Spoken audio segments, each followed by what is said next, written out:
Welcome to citizens pulse. నేను మీ రాజేష్.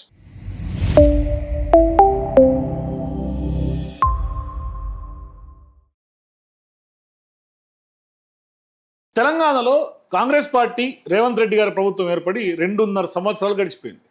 మరి 2.5 సంవత్సరాలు గడిచిపోయిన తర్వాత ఒకవైపు హిట్లర్ పాలనతో ఆయనే స్వయంగా పోల్చుకున్నాడు. హిట్లర్ ఇన్స్పిరేషన్ అన్నాడు. పెద్ద ఎత్తున చెరువులు కాపాడుతున్నామని చెప్తున్నారు. రైతులకు 500 రూపాయలు బోనస్ ఇస్తామంటున్నారు, ఇచ్చామని చెప్తున్నారు. ఇక ఎక్కడా కూడా కొరత లేకుండా మొత్తం దానిని కొనుగోలు చేశామని చెప్తున్నాడు రేవంత్ రెడ్డి గారు. ఫ్యూచర్ సిటీ పేరుతో పెద్ద ఎత్తున నిన్న ఫ్యూచర్ FCDA అంటే ఫ్యూచర్ సిటీ డెవలప్మెంట్ అథారిటీ సంబంధించినటువంటి ఆఫీసును ఓపెన్ చేశారు. మరి భారీ స్థాయిలో తెలంగాణ దూసుకుపోతోంది అని చెప్తున్నటువంటి రేవంత్ రెడ్డి గారి యొక్క ప్రభుత్వ లక్ష్యాలేంటి, మరి ప్రజలు ఏ విధంగా స్వీకరిస్తున్నారు? ఒకవైపు పెద్ద ఎత్తున ఆయన చెప్తున్నటువంటి దానికి గ్రౌండ్ లెవెల్లో ఉన్నటువంటి దానికి పొంతన లేకుండా కనిపిస్తోంది క్లియర్గా. మరోవైపు మరి ఈ 2.5 ఏళ్ల కాలంలో రేవంత్ రెడ్డి గారి పరిపాలనకు ప్రజలు ఇచ్చే మార్కులు ఎంత? ఈ యొక్క ప్రోగ్రెస్ రిపోర్ట్ ప్రజలే ప్రజాస్వామ్యంలో అంతిమ న్యాయ నిర్ణేతలు కాబట్టి మరి వాళ్ళ యొక్క ఒపీనియన్ ఏంటి? ఎందుకంటే ఇప్పటికిప్పుడు కనుక తెలంగాణలో ఎన్నికలు జరిగితే కాంగ్రెస్ పార్టీకి ఎన్ని సీట్లు వచ్చే అవకాశాలు ఉంటాయి, బీఆర్ఎస్ పార్టీకి ఎన్ని సీట్లు వచ్చే అవకాశాలు ఉంటాయి, బీజేపీకి ఎన్ని, ఎంఐఎంకి ఎన్ని, ఇట్లా రీసెంట్గా ఒక ప్రైవేట్ సంస్థ చేసినటువంటి సర్వే రిపోర్ట్ మన చేతుల్లో ఉంది. మరి గతంలో మనం సునీల్ కనుగోలు గారికి సంబంధించినటువంటి ఇచ్చినటువంటి సర్వే రిపోర్ట్, కాంగ్రెస్ పార్టీకి ఇచ్చినటువంటి రిపోర్ట్ను మనం చూసాం, దాని మీద విశ్లేషించుకున్నాం. మరి అట్లాగే కాంగ్రెస్ పార్టీ అంతర్గతంగా చేసినటువంటి ఇంటర్నల్ సర్వే రిపోర్ట్లను కూడా నేను మీ ముందు తీసుకొచ్చాను. ఆ యొక్క సమాచారాన్ని కూడా మనం ఈ యొక్క వేదిక ద్వారా బ్రేక్ చేశాం. మరి ఈ నేపథ్యంలో ఇప్పుడు తాజాగా సివిక్ పోల్స్కి సంబంధించినటువంటి CPAC అనే సంస్థ ఇచ్చినటువంటి సర్వే రిపోర్ట్ చూసిన తర్వాత నిజంగానే కాంగ్రెస్ పార్టీ గ్రాఫ్ ఎంత శాతం కుప్పగూలింది అనేది ఒకసారి మనం మాట్లాడుకోవాల్సినటువంటి సందర్భం వచ్చింది.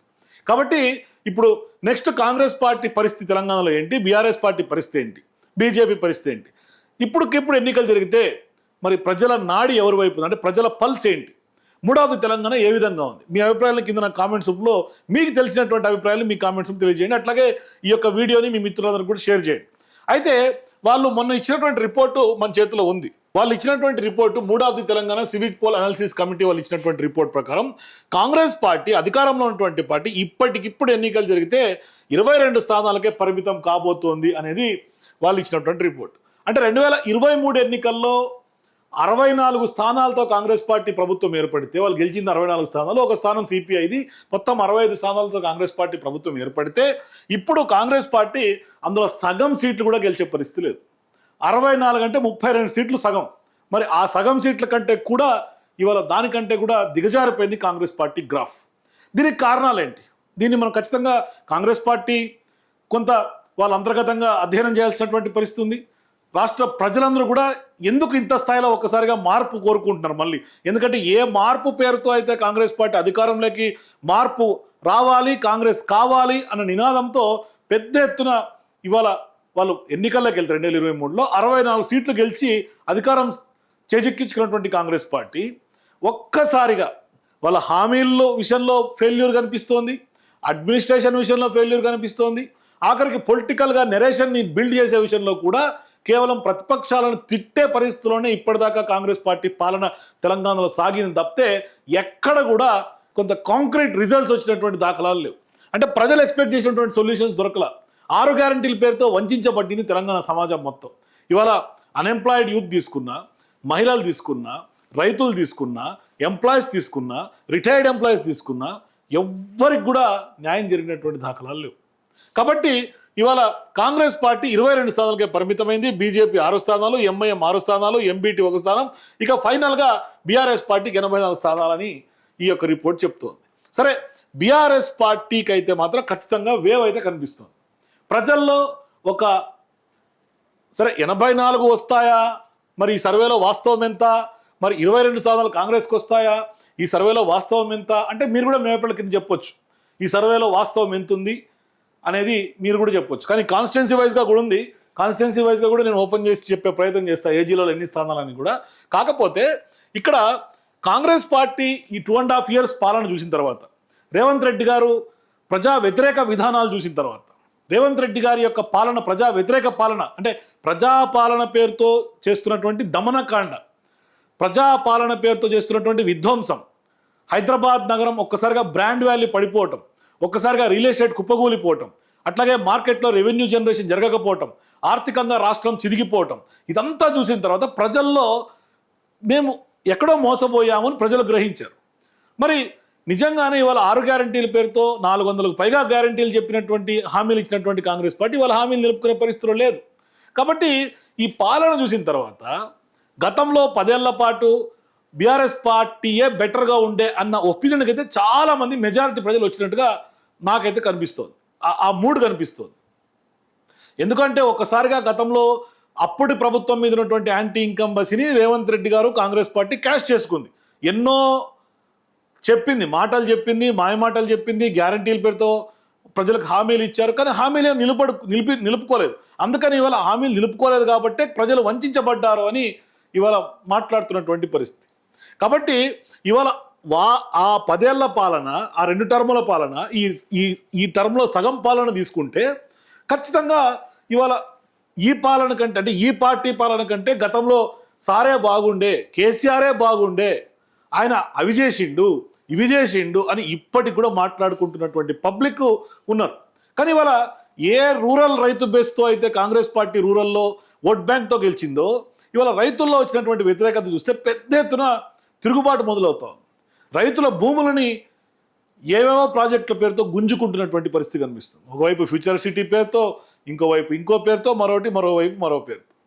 కానీ ఇవాళ రైతులందరూ కాంగ్రెస్ పార్టీకి లాయల్గా నిలబడ్డారు. రైతులందరూ ఆశపడ్డారు. అరే వీళ్ళు వస్తే ఏదో చేస్తారు కదా, రుణమాఫీ అవుతుందేమో, మాకు రైతు బంధు ఇంకా బెటర్గా వస్తుందేమో ఆశపడ్డారు. కానీ ఇవాళ నిజంగా ఆశపడిన దానికి గోసపడుతున్నారు. ఇది కనిపిస్తుంది గ్రౌండ్లో. ఎందుకంటే మొన్న తిరిగితే మనము లారీలు లేవు, గన్ని బ్యాగ్స్ లేవు, కరెంటు కష్టాలు వచ్చినాయి, అట్లాగే పండినటువంటి ధాన్యాన్ని కొనుక్కునే పరిస్థితి లేదు. ఇట్లా చాలా వ్యవహారాల్లో చితికిపోయింది తెలంగాణ ప్రజానికి. కాబట్టి ఒకసారి మనం చూద్దాం ఇది ఇన్డెప్త్గా రిపోర్ట్ కూడా. నేను బ్రీఫ్గా నియోజకవర్గ వారిగా ఎవరెవరికి ఎంత పర్సెంటో చెప్పుకునే ప్రయత్నం చేస్తా. ఉమ్మడి ఆదిలాబాద్ జిల్లా తీసుకుంటే 10 నియోజకవర్గాల్లో ఆసిఫాబాద్లో బీఆర్ఎస్ పార్టీ 51.5%తో ఇస్తున్నారు, కాంగ్రెస్ పార్టీ 38.5% కనిపిస్తుంది. నిర్మల్లో 47.1%, కాంగ్రెస్ పార్టీ 45.6%, సిర్పూర్లో 49% BRS party, 40.4% Congress party, Mudhol 37.8%, 39.9%తో బీజేపీ, 42.5%తో కాంగ్రెస్ పార్టీ. అట్లాగే ఖానాపూర్లో 42% బీఆర్ఎస్ ఉంటే 37.1% కాంగ్రెస్ పార్టీ. బోత్లో 51.6% బీఆర్ఎస్ అయితే కాంగ్రెస్ పార్టీ 40.9%. చెన్నూరులో 57.6% బీఆర్ఎస్ అయితే 36.7% కాంగ్రెస్ పార్టీ. బెల్లంపల్లిలో 68.1% బీఆర్ఎస్ అయితే 26.9%కి కాంగ్రెస్ పార్టీ పరిమితమైంది.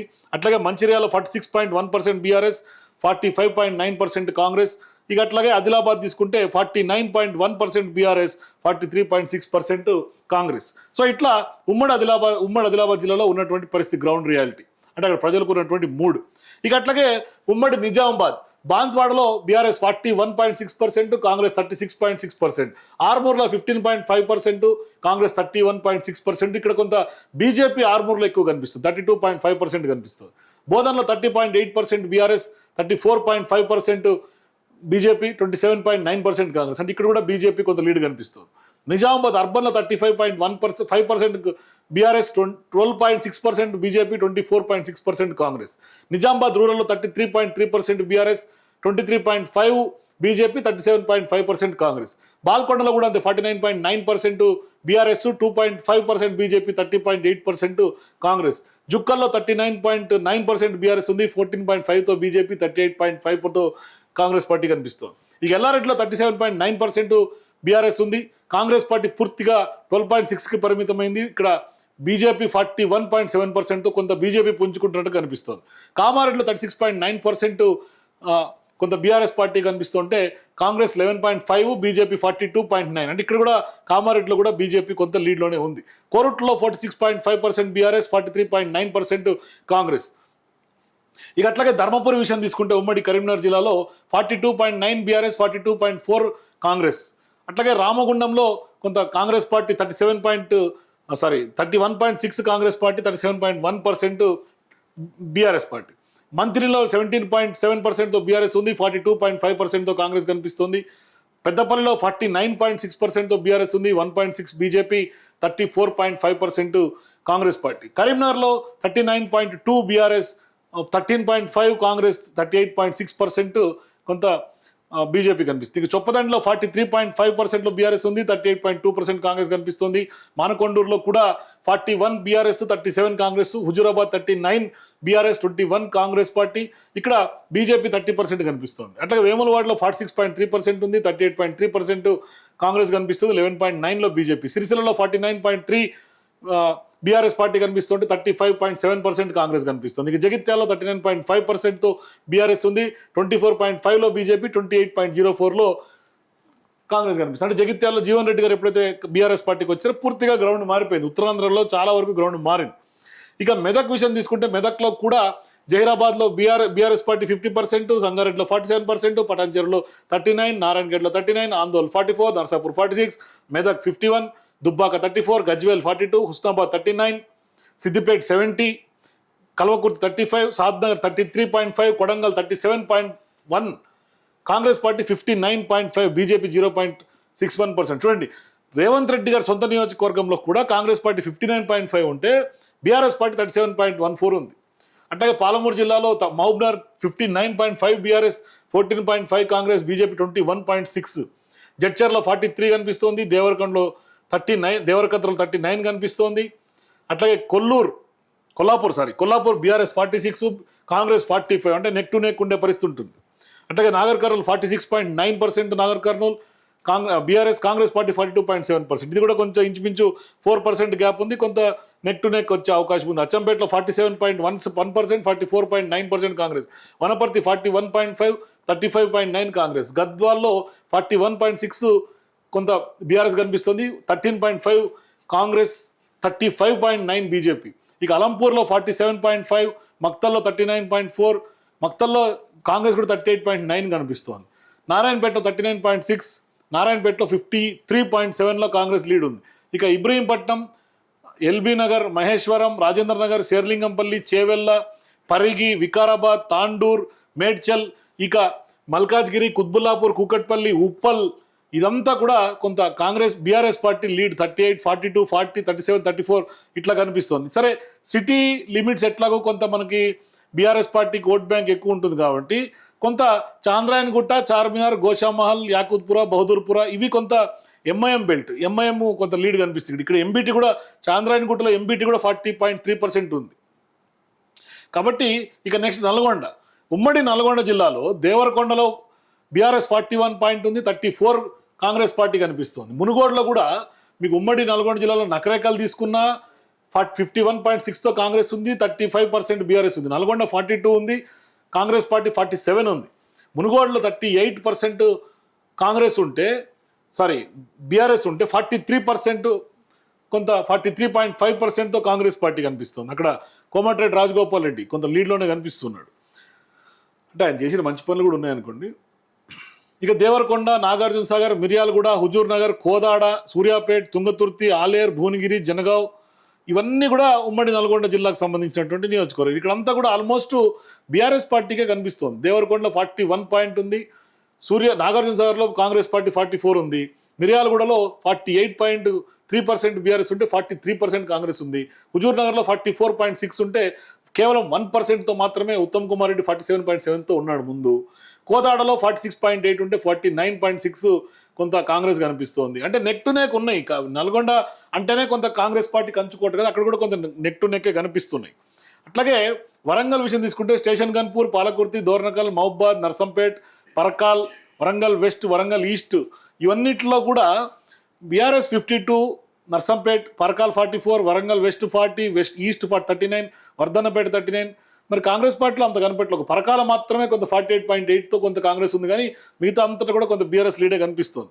ఇక ఫైనల్గా ఖమ్మం విషయం తీసుకుంటే ఖమ్మంలో కాంగ్రెస్ పార్టీ కంచుకోట కదా, మరి ఆ కాంగ్రెస్ పార్టీ కంచుకోటలో కూడా కొంత ఇల్లందు 39.6తో బీఆర్ఎస్ ఉంది, 26.1తో కాంగ్రెస్ ఉంది. కొత్తగూడెం 39.9 ఉంది. ఇక్కడ కమ్యూనిస్ట్ పార్టీ 22.5% ఓట్ బ్యాంక్ కనిపిస్తోంది.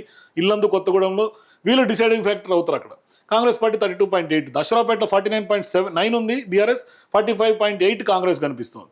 ఇక భద్రాచలంలో 44.6 బీఆర్ఎస్ ఉంది, 49.6 కాంగ్రెస్ ఉంది. ఖమ్మంలో 48.8 బీఆర్ఎస్ ఉంటే 42.6 కాంగ్రెస్ ఉంది. ఇక మధిరలో 44.4 కనిపిస్తోంది, కాంగ్రెస్కి 48.6. వైరాలో 48.1 బీఆర్ఎస్ ఉంటే 40.9 కొంత కాంగ్రెస్ ఉంది. కమ్యూనిస్ట్ పార్టీ కూడా 3.9% అంటే ఇంచుమించు 4%. ఇక సత్తుపల్లిలో కాంగ్రెస్ కొంత 49.8లో ఉంది, బీఆర్ఎస్ కూడా 41.8 ఉంది. ములుగులో 39.9 బీఆర్ఎస్ ఉంటే 49.5తో కాంగ్రెస్ ఉంది. ఇక్కడ కూడా కమ్యూనిస్ట్ పార్టీ 3.9 ఉంది. సో ఇట్లా ఎంటైర్ రిపోర్ట్ ఒకసారి చూసుకుంటే కొంత చాలా వరకు కొన్ని దగ్గరలో ఏమో నెక్ టు నెక్ ఫైట్ కనిపిస్తుంది, కొంతేమో కాంగ్రెస్ పార్టీ అంటే గుడ్డి కన్నా మెల్లమెల్ల అన్నట్టుగా కాంగ్రెస్ పార్టీ కొంత టఫ్ ఫైట్ ఈడుస్తున్నట్టు కనిపిస్తోంది. అట్ ద సేమ్ టైం చాలా మెజారిటీ నియోజకవర్గాల్లో వ్యతిరేకత కాంగ్రెస్ పార్టీకి కనిపిస్తోంది. కొంత బీఆర్ఎస్ పార్టీ కూడా ఇప్పుడిప్పుడే కొంత నెక్స్ట్ మళ్ళీ లీడ్లోకి వచ్చే ఛాన్సెస్ కనిపిస్తుంది. సో కాబట్టి ఖచ్చితంగా బీజేపీ కొన్ని నియోజకవర్గాలు లీడ్ కనిపిస్తుంటే మెజారిటీ శాతం బీఆర్ఎస్ పార్టీ లీడ్ కనిపిస్తుంది. కాబట్టి సో భవిష్యత్తులో కాంగ్రెస్ పార్టీ గ్రాఫ్ గడిచినటువంటి 2.5 ఏళ్లలో ఇంత షార్ట్ పీరియడ్లో ఎందుకు అంత డ్రాస్టికల్గా కాంగ్రెస్ పార్టీ గ్రాఫ్ డౌన్ అయింది అనేది బిగ్ క్వశ్చన్ ఇవాళ కాంగ్రెస్ పార్టీ ముందు ఉంది, తెలంగాణ ప్రజల ముందు కూడా ఉంది. మనందరికీ రిపోర్ట్ చూసిన తర్వాత అదే కనిపిస్తుంది. ఎందుకంటే ఒక్కసారిగా కాంగ్రెస్ పార్టీ గ్రాఫ్ 22 స్థానాలకే కుప్పకూలిపోవటం ఏంటి అని. కాబట్టి ఖచ్చితంగా మీకేమనిపిస్తుంది? కాంగ్రెస్ పార్టీ గ్రాఫ్ కూలడానికి నేను చెప్పినటువంటి పాయింట్స్ ఏమన్నా ఈ యొక్క అనాలిసిస్ పాయింట్స్ కాకుండా ఇంకేమైనా మీకేమన్నా తెలిసినటువంటి కొత్త పాయింట్స్ ఉంటే కూడా ఖచ్చితంగా కింద నాకు కామెంట్స్లో యాడ్ చేయండి. మరి ఎందుకు కాంగ్రెస్ పార్టీ గ్రాఫ్ ఒక్కసారిగా కుప్పకూలింది మీ అభిప్రాయాలు మస్ట్గా చెప్పండి. అట్లాగే వీడియో నచ్చితే లైక్ చేయండి, మీ మిత్రులకు కూడా షేర్ చేయండి. For more videos please watch citizens pulse.